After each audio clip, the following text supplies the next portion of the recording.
Salut toi! Je crois que je vais recommencer cette intro à peu près 50 fois. Ça fait tellement longtemps que je n'ai pas publié de vidéo face caméra que je suis un petit peu mal à l'aise et j'ai l'impression de ne plus savoir comment on fait. Alors je suis désolée si je bafouille un petit peu et je vais aujourd'hui poster cette vidéo pour tenir YouTube un petit peu informé des derniers événements entre guillemets qu'il y a eu dans ma vie, mais surtout dans la vie de Poney. Parce que oui, Poney va bien, ouais. Mais si tu as vu ma dernière vidéo, enfin mon dernier post sur YouTube, tu as dû apprendre que Elion s'était blessé et j'avais promis de donner des nouvelles. Nous y voilà. Mais pour faire un petit peu le point tout de même, eh bien je vais te parler de la dernière année, vite fait, hein, promis, qui s'est écoulée avec Elion. Comment te dire que j'ai juste passé les 10 derniers mois, enfin en tout cas avant qu'Elion se blesse, hein, depuis notre déménagement et notre changement d'écurie, comme l'apothéose de l'équitation avec poney, tu vois. Genre, on a bien trouvé un rythme de travail qui lui correspondait, il était bien dans son troupeau, etc. On a fait plein de trucs cet été, on est sorti en concours, on a fait notre premier CSO. Bon, ok, en 60 cm dans une prépa, mais on a fini sans faute. On a fait notre premier cross aussi cet automne. On a fait des plages, on a fait des concours de dressage en ligne dans lesquels nous avons plutôt bien performé, entre guillemets, puisque nous avons fini second du dernier qu'on a fait. Donc vraiment, cette année était hyper satisfaisante. Et ouais, elle s'est terminée un petit peu vite, j'avais plein de projets de concours pour l'automne, mais elle s'est achevée sur un poney abîmé, on va dire. Disons que le lendemain du cross, enfin le surlendemain du cross, de l'entraînement de cross que nous avons fait, je vous mets quelques photos ici, en tout cas de cette journée qui a été vraiment sympa, vraiment, enfin, j'ai pas d'autres mots que de dire que mon poney est juste génial, il est fantastique ce poney, à petit niveau certes, mais je m'éclate avec au quotidien. Et donc juste après le cross, donc le jour du cross, j'ai mis Elion au pré comme à son habitude après des soins, c'est-à-dire que j'ai douché les membres, j'ai mis de l'argile parce que bon, un cross c'est pas anodin, c'est un petit peu d'effort, etc. Et je l'ai laissé au pré quelques jours. En réalité, je l'ai laissé au pré, on est rentré, donc c'était un dimanche, je l'ai laissé au pré jusqu'au mardi. Jusqu'au mardi, je suis pas retournée aux écuries. Et en réalité, il s'est fait mal, dans le sens où quand je suis allée le chercher, il avait un membre très gonflé et il y avait une très grosse boiterie au trot. Bon, alors, sur le coup, les premiers jours, je me suis dit, bon, il a dû se prendre un coup, mais il avait vraiment un poteau énorme. Donc j'ai fini, bien sûr, par faire venir un vétérinaire qui a d'abord supposé une lymphangite. C'est ce que j'expliquais dans la précédente vidéo. On s'est vite rendu compte avec les antibiotiques qui te coûtent un rein que c'était pas ça, parce que ça ne dégonfle, enfin si, ça dégonflait parce qu'il avait aussi le médicament Eudex, donc fait pour dégonfler les œdèmes, mais il continue de boiter, donc il n'était de manière assez évidente pas gêné par l'œdème, donc ce qui aurait été potentiellement une lymphangite, euh, mais du coup, tu te rends compte à ce moment-là que ton poney est boiteux, et comme de par hasard, c'est juste après un cross. Alors je te jure, ça a fait beaucoup de chemin dans ma tête le temps que la deuxième visite vétérinaire arrive, parce que à ce moment-là, je me suis dit mince, j'ai pété mon poney sur un cross. Pourtant, la séance était plutôt bien menée, une détente toute simple, des obstacles progressifs. On n'a pas sauté trop gros parce que bon, c'était une première fois et je crois que l'obstacle le plus gros devait faire 75 cm. On a enchaîné, ouais, mais c'était des obstacles à 60, enfin faut pas abuser non plus. Et bon, du coup, tu te dis, mince, j'ai fait péter mon poney sur le cross, alors que j'ai pas senti de faiblesse, entre guillemets, surtout que le terrain était vraiment bon. Mis à part le guet qui était un peu cracra, il y avait des grenouilles, des algues et des trucs comme ça, ce qui a laissé supposer la lymphangite parce qu'il y avait un petit bobo sur le membre. Bon, Soit, je crois que je me suis posé énormément de questions à ce moment-là, dans le sens où, n'ayant pas senti mon poney défaillir entre guillemets pendant cette séance, je me suis dit ben c'est une tendinite, je l'ai pas senti mais ça a pété quand même parce que à ce moment-là poney avait quand même 5 à 6 séances par semaine, pas uniquement du travail à fond, mais il avait, et j'y tiens, des séances très variées à chaque fois, différentes à chaque fois, mais 5 à 6 fois par semaine quand même, il se bougeait de l'art, voilà, et moi aussi. Je vous avais donc laissé là, après avoir pris la décision de ranger entre guillemets Elion au box, et vous annonçant que le vétérinaire passait la semaine suivant ma vidéo. Alors effectivement, on a eu la visite d'un veto, enfin d'une veto, qui a fait une écho des membres des lions, donc des deux postérieurs, pour pouvoir comparer. Et ce qui en est ressorti, les gens qui me suivent sur Instagram, je vous mettrai donc le petit lien vers Insta en bas dans la barre d'infos, le savent, Elion a une entorse du boulet avec lésion du ligament suspenseur, donc autrement dit, une desmite, ouais c'est ça, une desmite. En fait, la vétérinaire me l'a bien dit, c'est tout à fait ponctuel, il s'est foiré, hein, il y a le membre qui est parti en live lors d'un mouvement, et elle m'a bien dit que si ça avait été sur le cross, je l'aurais senti. Donc Elion vivant avec à l'époque 6 chevaux, 8 chevaux, je sais plus, dans 4 à 5 hectares, faut pas chercher plus loin, il a fait le cake au pré, et il s'est loupé. Voilà, merci poney. Donc à ce moment-là, elle m'a donné un protocole de guérison, n'est-ce pas, qui était à partir de sa visite, c'est-à-dire déjà 3 semaines après la lésion, 2 mois de boxe, idéalement ferme, mais elle lui autorisait 1 à 2 heures de sortie en petit paddock par jour. Elle trouvait que c'était un bon compromis si et seulement si son membre ne regonflait pas, parce que dans le cas où le membre gonfle, c'est parce que le ligament suspenseur repète un petit peu et que ça fait des liquides, je sais pas quoi, là, bref c'est une inflammation quoi. Et donc en gros si le membre regonfle, c'est que le poney s'est refait mal. Et si vraiment le membre venait à gonfler, il faudrait arrêter de le sortir, le garder en box ferme, au moins 10 jours, enfin 1 semaine à 10 jours par la suite pour faire redégonfler le membre et ressortir progressivement. On a fait ça, enfin en tout cas au début, c'est-à-dire que pour faire en plus revenir la vétérinaire pour son échographie, j'avais mis le poney sous Odex de nouveau, hein, parce que la première fois l'Odex avait fonctionné, ça avait dégonflé, ce qui m'avait permis de me rendre compte des zones qui restaient gonflées et que la boiterie était persistante. Et puis la deuxième fois, j'ai voulu le remettre sur Odex le week-end, en tout cas avant le passage de la veto, pour que le membre redégonfle, pour que l'échographie soit facile à interpréter. J'ai d'ailleurs trouvé qu'elle avait énormément galéré à mettre un diagnostic réel sur ce qu'avait mon poney. J'avais l'impression qu'elle galérait, mais comme jamais, pour trouver le moindre tendon et le moindre ligament dans le membre de mon poney. Soi-disant, il avait la peau épaisse et compagnie, bref, passons. Et donc, à ce moment-là, on a mis Elion, enfin on a laissé Elion au box. Donc oui, ça fait 2 mois que je me frappe le box de mon poney. Ça va, je le vis bien. Et au début, il sortait un petit peu au paddock. Mais comment vous dire qu'à un moment donné, il a commencé à pleuvoir, pas longtemps, tout juste 1 semaine, et que vivant dans une zone de ma région très marécageuse, c'est vite devenu hyper boueux, et que le Dex étant arrêté et le sol étant devenu glissant, il a à nouveau regonflé. Et à ce moment-là, j'ai pris la décision de le laisser 2 semaines en box ferme. Mais ferme. C'est-à-dire que la seule sortie que je lui autorisais finalement, c'est, et je vous montrerai des photos de comment sont faites les installations, les box sont faits un peu en barne de stabulation, ils sont plutôt grands, ils font 4,50 m par 3 mètres, donc de faire le box c'est un peu du boulot. Et il y a une grande terrasse, donc comme vous avez vu sur la photo, enfin, moi j'appelle ça une terrasse, mais comme ça doit faire, allez, 600, 800 mètres carrés, peut-être 1000 mètres carrés de sol absolument dur et stabilisé, avec même des petits jeux pour les chevaux, une zone de roulage, des machins qui filent, etc., où ils peuvent finalement s'amuser, il y a des jouets, il y a des trucs, enfin bref.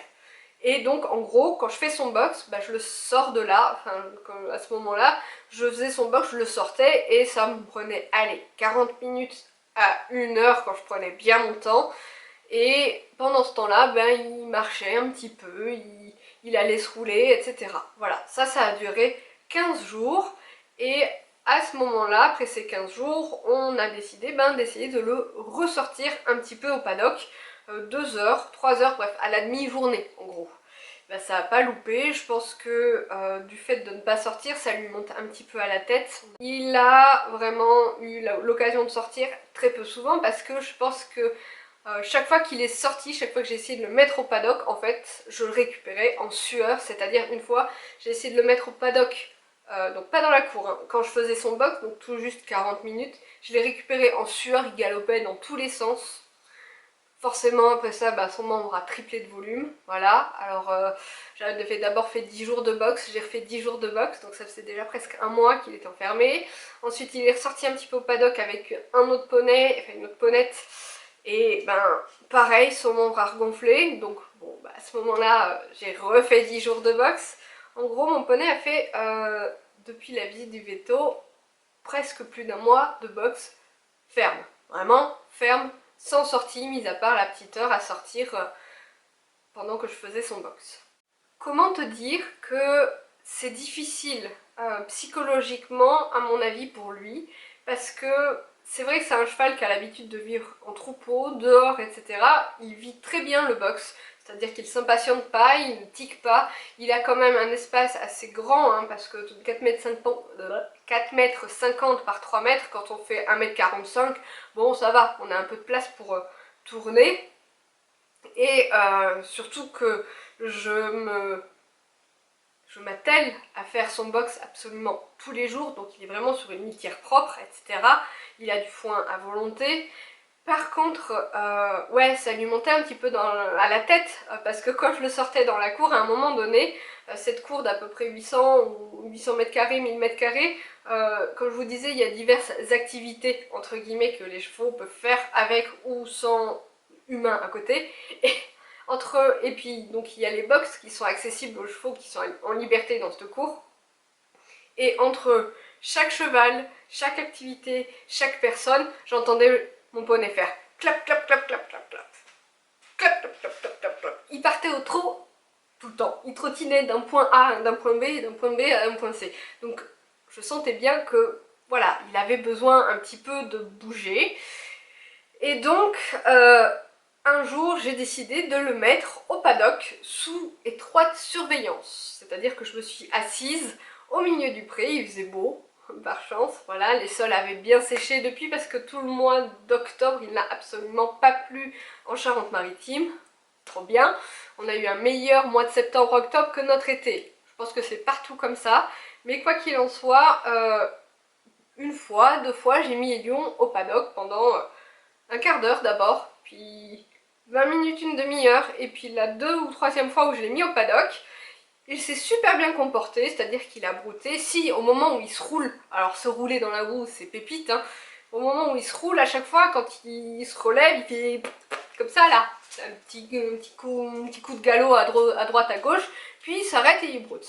Et ce jour-là, ben, ça s'est bien passé, et au moment où je suis allée, où je me suis dit, tiens poney, on va rentrer, ça suffit.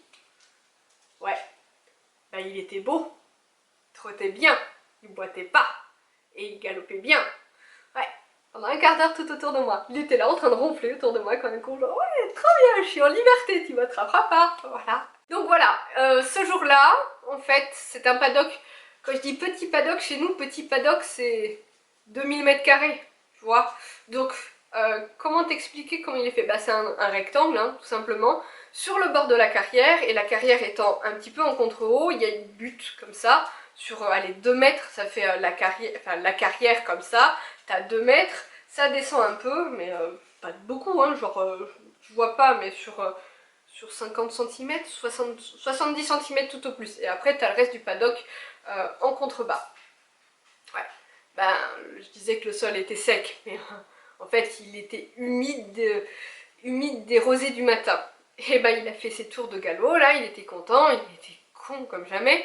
Et puis à un moment donné, dans cette fameuse petite descente, son membre blessé, entre guillemets, enfin blessé quoi, étant en repos depuis quand même, enfin tout le poney entier est en repos quand même depuis pas mal de temps, et ayant quelques faiblesses à mon avis au niveau toujours du suspenseur de ce putain de boulet, et ben j'ai vu le boulet abîmé, enfin, le boulet blessé faire fuf comme ça, le reste de l'autre postérieur faire fuf dans la descente, les antérieurs faire fuf comme ça, et le poney se vautrer royalement. Donc il était, il était tellement sur une autre planète d'être en liberté qu'il s'est relevé comme un âne et il est reparti au trot. Et à un moment donné, ben, il est quand même revenu vers moi parce que j'ai bien senti que ça piquait un petit peu, tu vois ce que je veux dire. Bref, j'ai fini par le rattraper.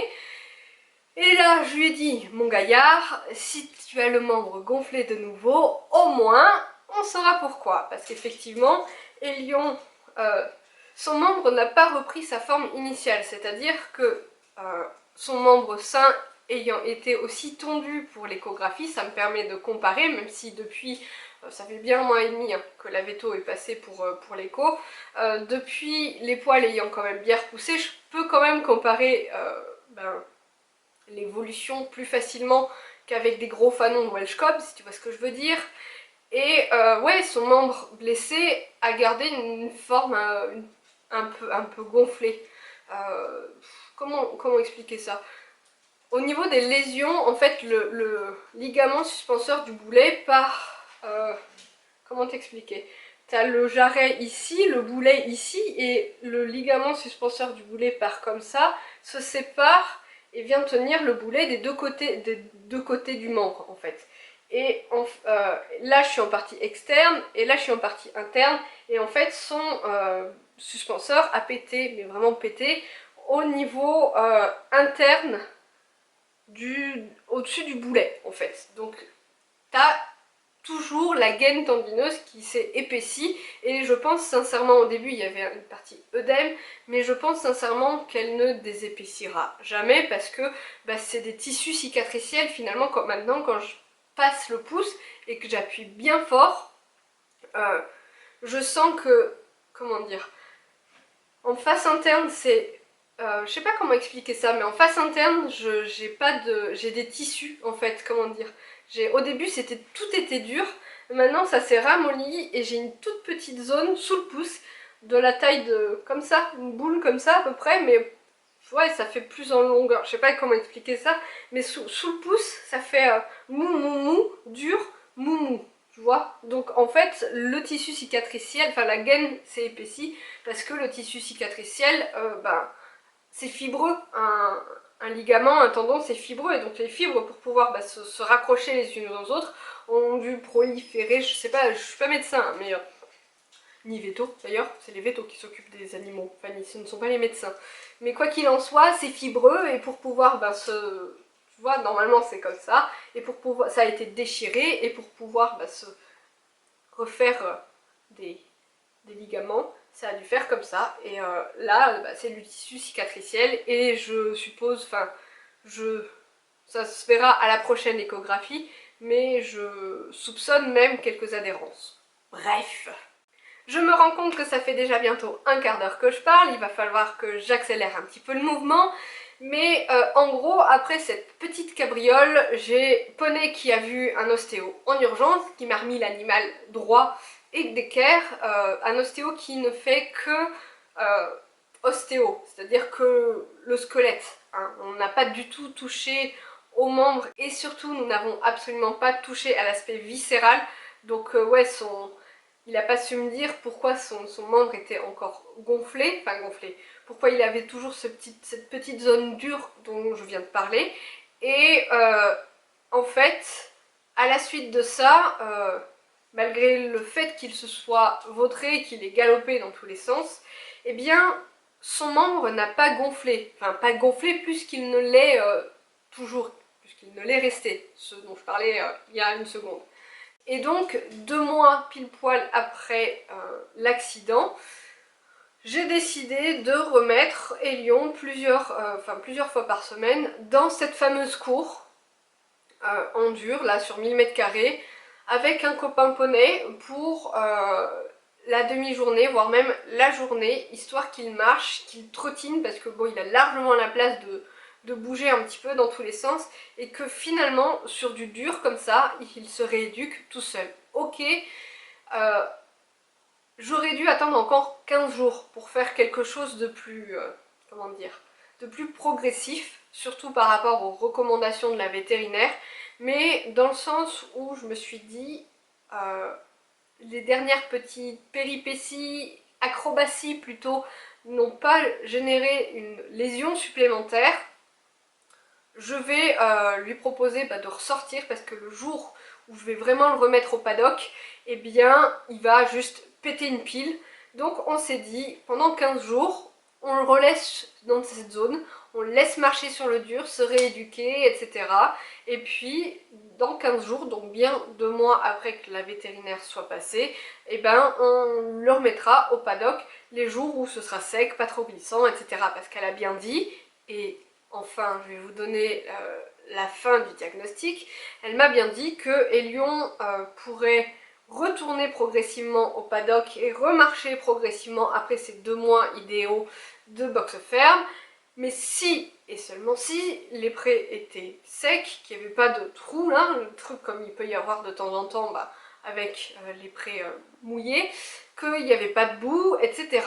Le problème c'est que on va arriver au mois de décembre, janvier, il pleut, et donc, vivant dans des marais, Hélion, je pense que Hélion ne pourra pas retourner au pré de manière safe avant facilement le mois de mars. De toute façon, nous avons une échographie de contrôle qui est prévue au mois de janvier, c'est le mois dans lequel il a son vaccin, donc je vais en profiter pour tout faire, vaccin et écho de contrôle. Ça me permettra de savoir si, oui ou non, il faut que je m'attende ou pas à ce que son boulet dégonfle, sinon il aura toujours cette petite déformation, hein. Ça fait partie de l'histoire de mon poney, et quand j'avais demandé à l'époque si ça compromettait sa carrière sportive, on est d'accord, on fait des clubs 3 ou des clubs 2 à la limite, et elle m'a dit que ça changerait pas grand chose au niveau qu'on fait, mais que par contre, toute notre vie, il faudrait qu'on fasse attention au sol, aux carrières, au terrain, etc., etc., et qu'on adapte absolument notre travail, voire même à utiliser des protections qui soutiennent le boulet. Bon, alors, pour ça, il y a des pour, il y a des contre. Je pense que j'en ferai une vidéo tout entière peut-être, parce que sinon je crois que si tu regardes cette vidéo là, on n'est pas couché quoi, mais je suis en train de commencer à regarder un petit peu tout ce qui est protection, etc. pour les chevaux qui ont des lésions au niveau des ligaments, parce qu'un ligament n'est pas un tendon, donc voilà. Hein. Et elle m'a préconisé au moins, au bas mot, 6 mois d'arrêt total du travail. Voilà, 6 mois à partir de déjà 3 semaines après la lésion. Elle m'a dit, n'espérez pas à ce qu'il soit à l'aise et performant, entre guillemets, avant au moins le mois de mai. Et elle m'a dit, au mois de mai, enfin à partir du mois de mai, vous pourrez intégrer le trot, le galop dans votre rééducation, uniquement sur sol dur, et ce pendant au moins encore 2 mois supplémentaires. Donc je pense que je vais pas avoir une carrière, enfin déjà je pense que je vais pas remonter sur mon poney avant le mois de juin. On va faire des balades tout l'été, et sur le dur, au pas d'abord, puis aux 3 allures, etc. Histoire de lui refaire un dos, un souffle, etc. Parce que le mec il a fondu. Un jour j'ai vu son dos, il était comme ça, le mec il a un garrot alors que c'est un Welsh Cob, ce n'est pas possible. Il a les cuisses qui se sont creusées. À un moment donné, je suis rentrée dans le box, je me suis dit tiens, tu t'es fait mal toi, parce qu'il avait une zone de muscle un peu genre normale, sauf qu'au-dessus ça faisait un creux. Le truc il l'a jamais eu. Je me suis dit ah non, normal, c'était juste creusé. Et puis en fait, il va absolument falloir que je le rééduque parce que pendant des mois et des mois, bien que là il se passera sa rééducation tout seul, parce que vu qu'il trottine et qu'il ne boite pas, ça il remobilise un petit peu son boulet, mais il y a toute cette partie rééducation avant de vouloir retourner dans une carrière. Donc voilà pour les nouvelles. Bon, entre nous, la carrière n'a pas un sol génial dans notre écurie, donc c'est pour ça aussi que je suis en train de regarder un peu tout ce qui existe en matière de protection, surtout en protection qui soutienne, parce que je veux pouvoir aller en carrière les jours où le sol est un peu fuyant en été ou un peu souple en hiver. Je veux aussi pouvoir ressauter parce qu'elle m'a bien dit que ça ne poserait probablement pas de problème. On n'est pas sur les antérieurs qui prennent tout le poids à la réception, on est sur le postérieur, donc ce sera moins embêtant, même sur du petit niveau. Mais par contre, elle m'a dit oui, le cross, bon, pourquoi pas, mais pas à gros niveau. Donc je pense qu'au niveau du cross, on se limitera à club 3, club 2. Si vraiment un jour je veux faire un concours, ce sera juste pour le fun. Et à ce moment-là, je prendrai toutes les précautions qu'il faut. Enfin, une chose est claire, c'est mon poney d'abord. Donc voilà en fait ce qui s'est passé ces 2 derniers mois dans la vie de poney. Et du coup dans la mienne, ça fait un petit peu bizarre. Comme je disais, j'ai arrêté l'équitation finalement, j'ai pas arrêté d'aller voir mon cheval. Heureusement je fais mon box, ça me fait une petite activité physique. Mais comment te dire, j'ai pris 4 kilos, là ma selle de dressage en 16 3/4, non, je ne rentre plus dedans, il va bien falloir faire quelque chose à un moment donné. Mais voilà, comme je l'ai dit tout à l'heure, c'est mon poney d'abord, et c'est pas grave. L'année des 7 ans, il paraît que c'est la meilleure année pour un cheval, pour apprendre, etc., qui gagne en maturité. Et nous, on va juste gagner en gras, autant lui que moi. Voilà. Sur ce, j'espère que tout ce blabla ne t'aura pas trop ennuyé. C'est vrai que ça faisait très longtemps que j'avais pas posté de vidéo, mais je me suis rattrapée là, on va dire. D'accord? Est-ce que ça va me donner envie d'en faire d'autres? Pourquoi pas? Pourquoi pas? Allez, je te dis à la prochaine! Peut-être plus rapidement que ce que je ne le crois. Ouais, on verra.